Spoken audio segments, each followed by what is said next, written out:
Hi, my name is Taynita, and welcome back to ECAfrica Talks, our podcast where we speak about entrepreneurship across the continent and in South Africa.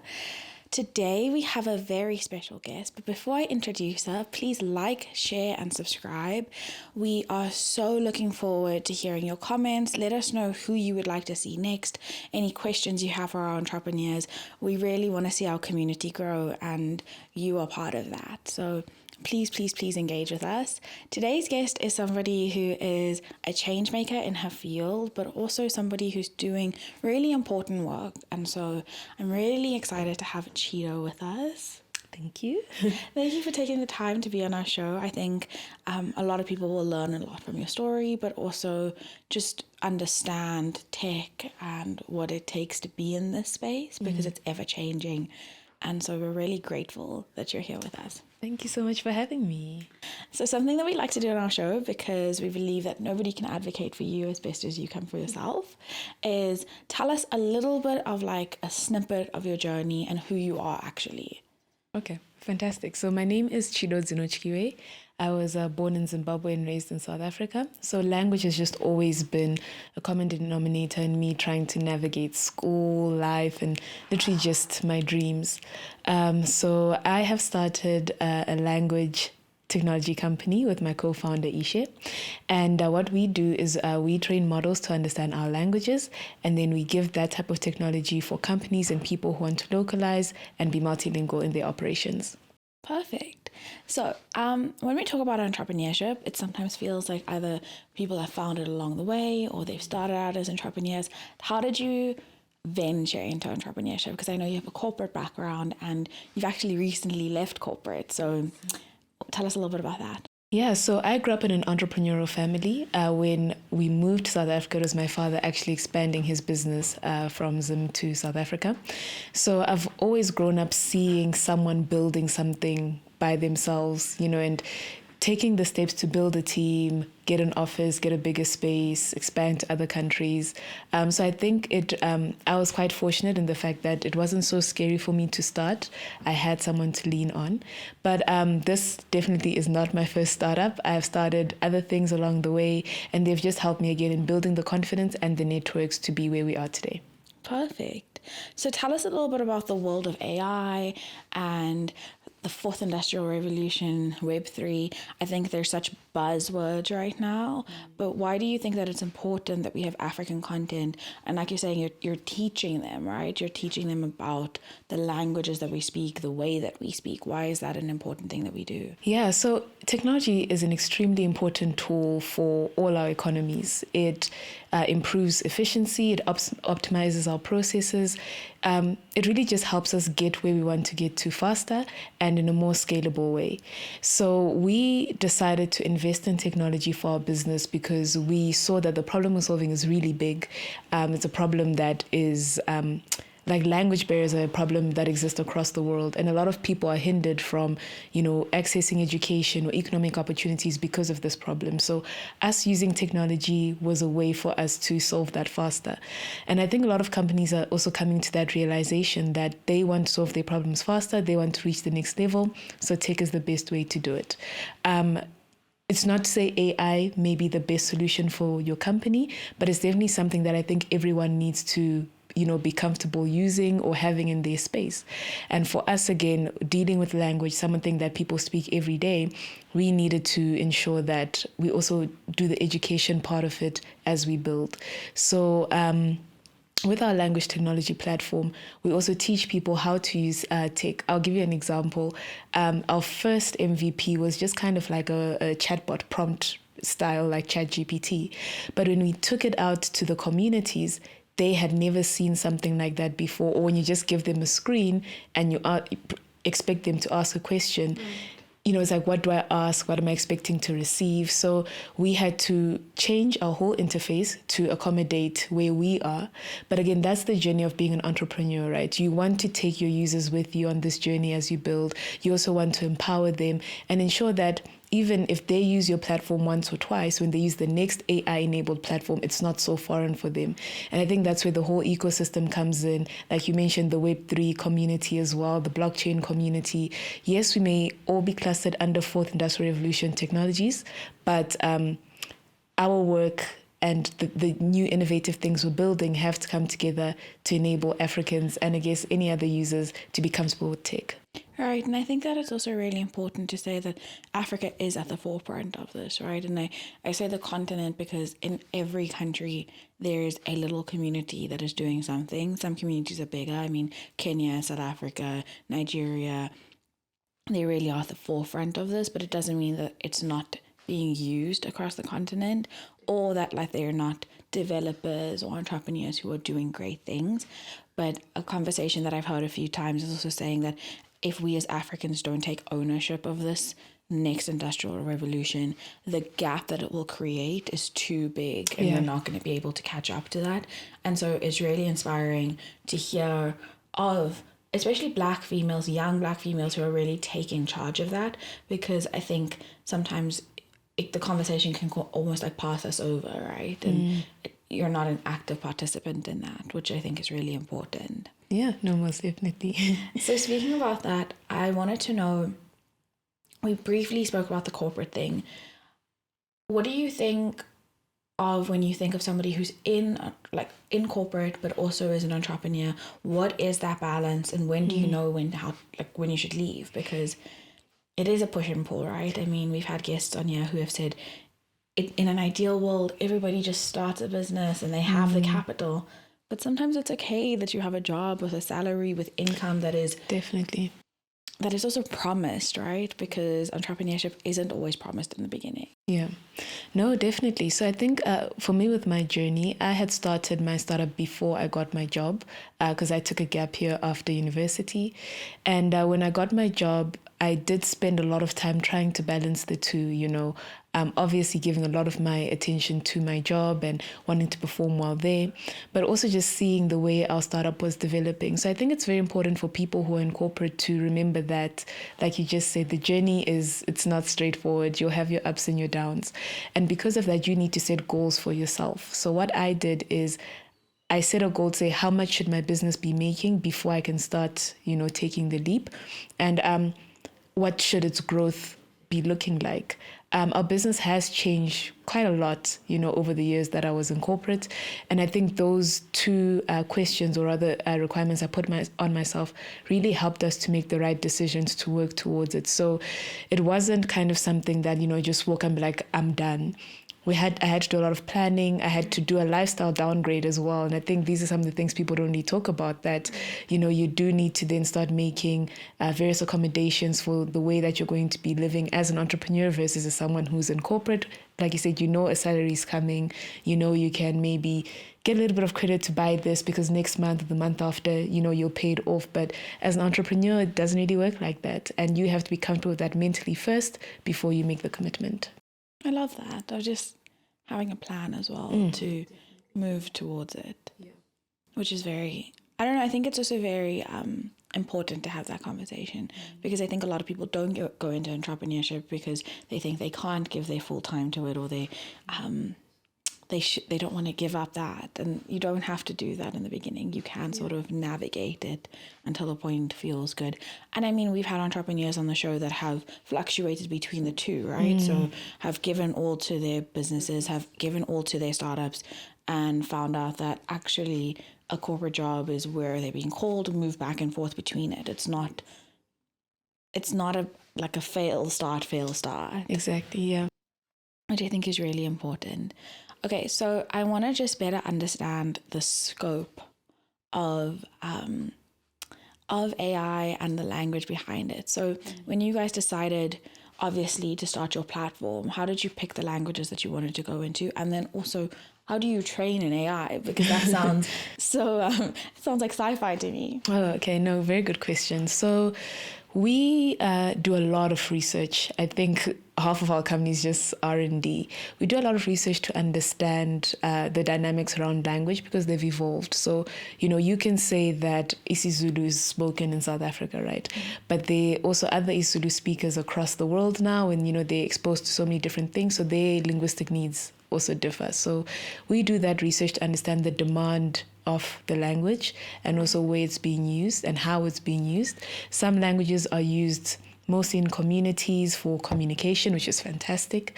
Others are now being used for coding. Some are being used in business.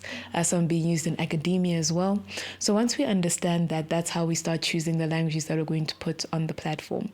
For now, we wanted to focus on languages in Southern Africa because that's where we come from. So it would be very easy for us to test out the platform and to ensure that it's working the way we wanted it to work. Our first language is actually my mother tongue, Shona, again, so that we could just understand that everything is working correctly. And then from then on, we started expanding into East Africa and into North Africa. Again, like I told you, based on the demand of the language and how it's being used.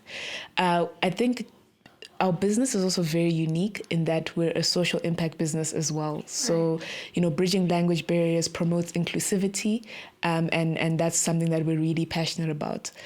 So we also need to ensure that we remain sustainable. And with each language, we also kind of work around its business model as well. So you'll find that the business model for Kiswahili is different to the business model for Afrikaans, for example. Again, just because of those dynamics that we've come to understand. And how do you train an AI model without going into too much detail? Basically, we curate data sets that we have come to find work really well for the models that we use. So we first train it for text-to-text, and then we train the model using those data sets. And then we start testing it. We test immediately from the get-go. If we're seeing that perhaps it's struggling with a certain aspect, or it doesn't have enough vocab, or it doesn't have enough understanding of a certain language, we start doing reinforcement learning to get it to the right place. And for us, we want the languages to represent the different ways that people speak. So, there's kind of like the formal version of the language where perhaps the older generation will speak that language, or maybe people in certain parts of the country will speak that type of language. And then there's also a more urban dialect that starts existing with maybe the younger generation and, people maybe who do code switching and use English and their native language. So we're always working to accommodate and include those nuances in the language. It's always really interesting when it comes to language because across the continent we have so many. But I liked how you also spoke about the dialects, right? There's ways that we say things, or there's nuances in the spaces that we are in.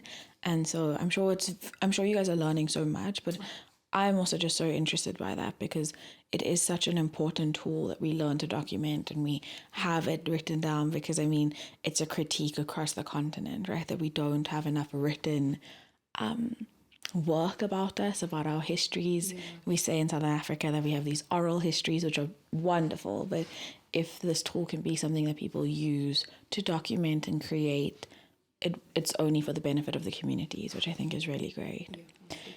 Something I'm always really interested about is you actually have a co-founder, and what is that dynamic like? And also, what was the choice between going in with a co-founder instead of going in by yourself? Yeah, that's a really good question. And I really, really appreciate my co-founder so much. So initially, I was working at it alone. And it became really difficult because I am not technical. I'm the non-technical co-founder. So we really needed, someone to kind of assist with the tech. And initially, we outsourced, like many entrepreneurs do. You've got an idea, you want to see it out there as soon as possible, so you just get perhaps a dev house to help you with an MVP. And after a few not so successful MVPs, that's when I was like, no, I really, really need a co-founder. So I started going out on a search. I think it took me about over a year and a half really to find someone who was appropriate. I think for me, the most important thing was finding someone who's passionate about this problem. And I will say, I think that's a challenge in trying to bring in someone a bit later because, you really have to ensure that you're on the same page on what is the problem, where do we want to take it, how do we want to build this. So fortunately, I found a great co-founder. His name is Ishe. He's based in Cape Town and he's our technical co-founder. He is brilliant. Like, so smart, so intelligent, and I think he really inspires me as well to learn more, especially about the tech. So I've actually started my coding journey. I think in about a year or two, I'll also be a little bit more technical, which I'm excited about. But yeah, I think some things that have really worked for us is respecting our spaces. So I respect that he is the tech lead. If he says we're going this way in terms of tech, that's how we're going. I will not argue with him. But also he explains to me so that I'm not left behind. And similarly on the business side of things, and I think just managing, our partnerships, our strategy, he gives me full control over that. And I also explain to him where my thinking is, how I'm seeing the market. And I think that mutual respect between co-founders is really important. Sometimes when you start thinking that you know more or you've got the best interest for the business over your co-founder, it causes a little bit of conflict and misunderstanding. But yeah, so far so good. It's a very interesting relationship to understand, right? Because some co-founders like myself are familial, some co-founders are one that you find, some co-founders are university Yes. friends or collaborators, and so it's a very interesting relationship to understand because there needs to be a lot of trust and transparency there, and sometimes it works and sometimes it doesn't. But I'm always very intrigued by it because it seems that if you have or at least this is how I feel with our team personally, if I have a trustworthy team, I'm able to take the risks because I feel like my team has my back, which is so important.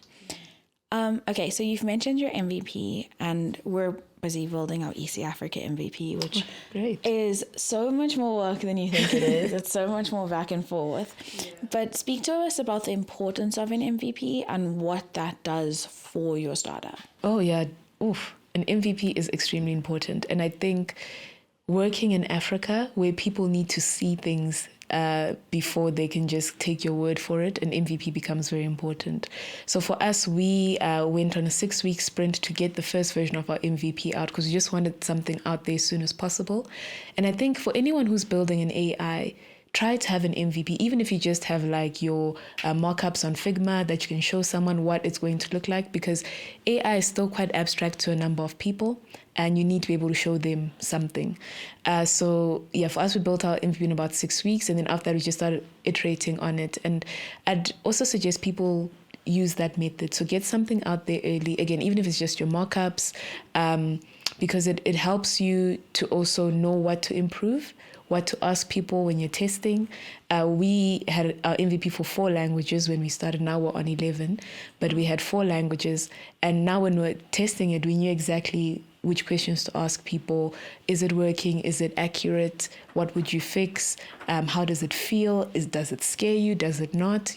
Whereas if I didn't have that, they'd be like, are you referring to? And you say, does it scare me? What are you referring to? So an MVP is very important. And I think it's really great now. There's so many tools you can use to build something. There are no-code tools if you're doing an app. There are also drag and drop tools if you're building a website. Like I said, just markups. You can even just go on Canva and just put some shapes together to illustrate that something is going to work in a particular way. Right. And I think just if this is somebody's first podcast of ours, an MVP is a minimum viable product. And so it is, just like you're saying, the minimum thing that they're going to understand. The first version.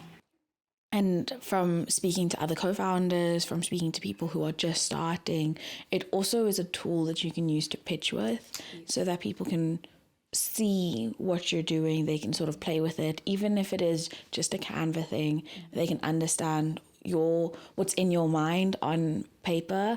And so I think sometimes it can be a hindrance because people think that they can't start if they don't have an MVP. But I like of what you're saying of, even if it's just 6-week sprint, put something out there and you can keep building on it, right? It's not the final product and that's in its name. No, most definitely. And I think also just another thing to mention, within whichever industry you're in, you need to also know what the speed of that industry is. AI is extremely fast. Blockchain is extremely fast. Web3 is just the same.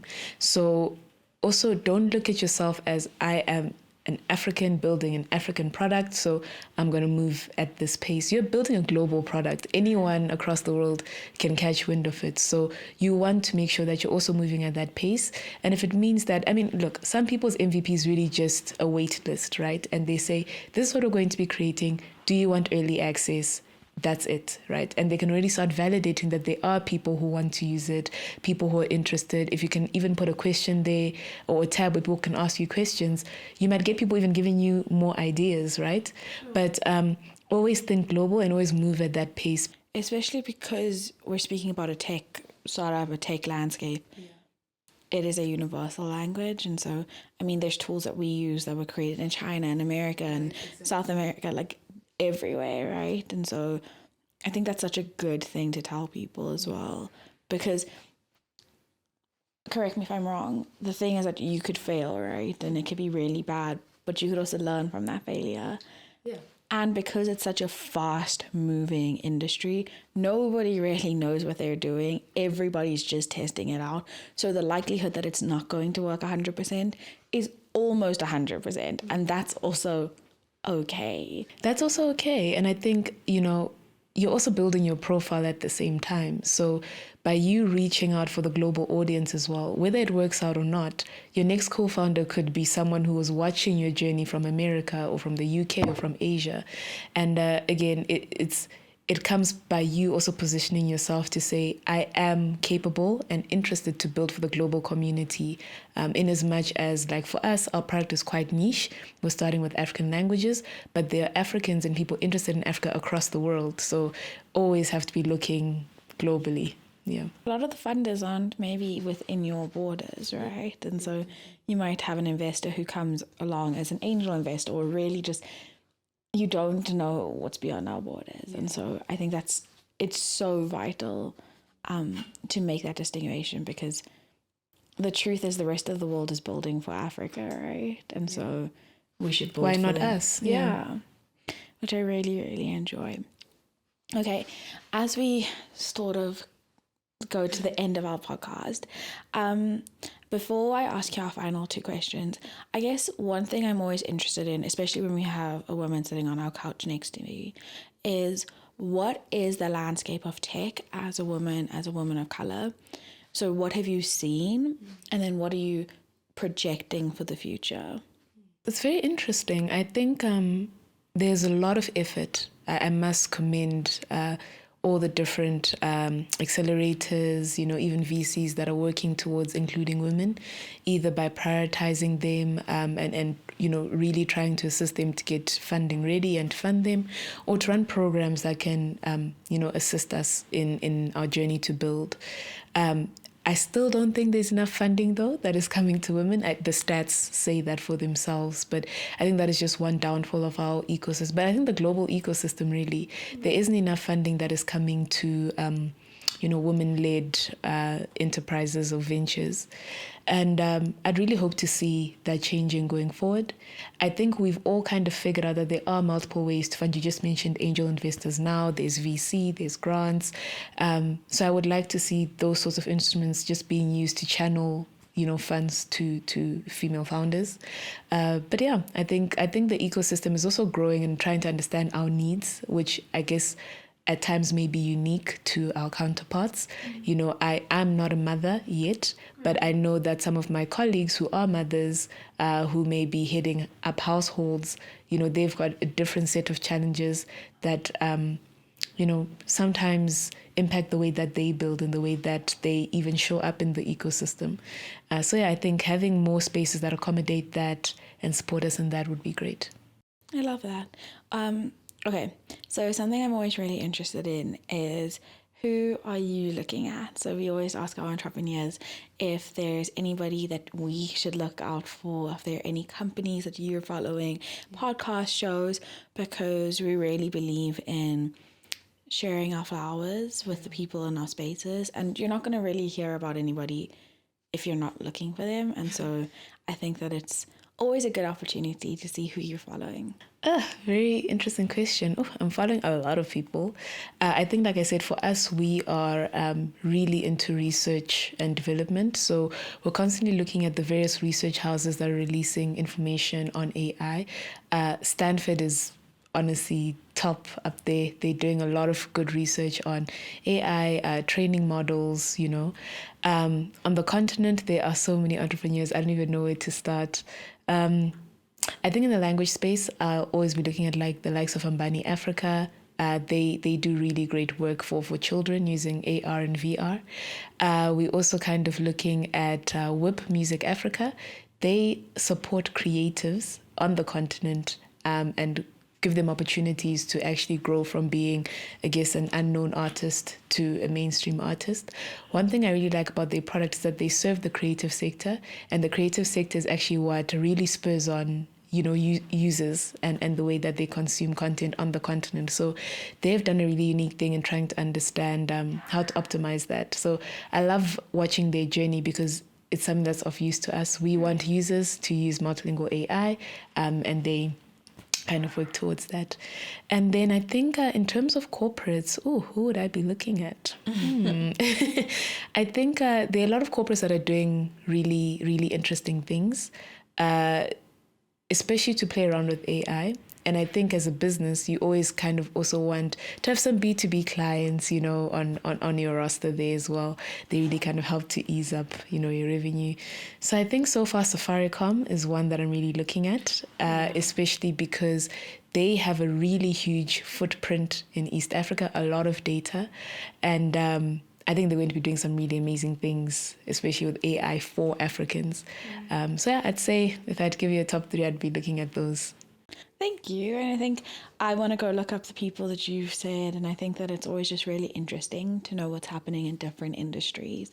So thanks for that. We're going to go look out those people. Maybe they'll be our next guests. Yes, which will definitely. be very exciting. Our last question for you is, what isn't a piece of entrepreneurial advice that somebody's given you, or something that you live by and you would like to tell other aspiring entrepreneurs? I think one really good piece of advice that I received, may sound a little bit cliche, is that you are capable. So the fact that I've started something, I've literally taken an idea out of my mind and put it out into the world, shows that I'm capable. So no matter what happens, whether it works out or doesn't, or I have to close down and start something else again, I've already proved that I can do it. And that's just the type of energy and motivation I should be taking forward in this journey. And I think, as you mentioned, I have left corporate now and I'm going into full-time entrepreneurship. So that's something that I'll constantly remember, regardless of how the journey goes. I don't think it's cliche. I don't think we've had anybody sit in that chair and say that. So it's such a lovely thing to say. It's such a good thing for entrepreneurs to wear that badge, because it isn't easy and it can be long, but it is so rewarding. And like you're saying, you're so capable of it. And I think it just shows the resilience of entrepreneurs, right? We're able to get up and try again and again and again. Until something works, yeah. Because we're solution-based, and that's what we do. Chido, thank you so much for taking time to spend with us. Thank you for sharing your tidbits of information, also being so generous with the information that you shared. I think it's going to impact somebody else as they come into this journey. And so we're so, so grateful for you for being here. Thank you so much for having me. This was amazing. So you guys can follow us on ECAfrica on everything. Like I said, please like, share, subscribe, tell a friend to tell a friend. Chido, where can they find you and where can they find your venture? Great. So I am Chido Starts Up on all my social media, Chido Starts Up. And my venture you can find on LinkedIn and Twitter as Vambo AI. Perfect. Thank you again for being here. Thank you. This is amazing. Bye, guys.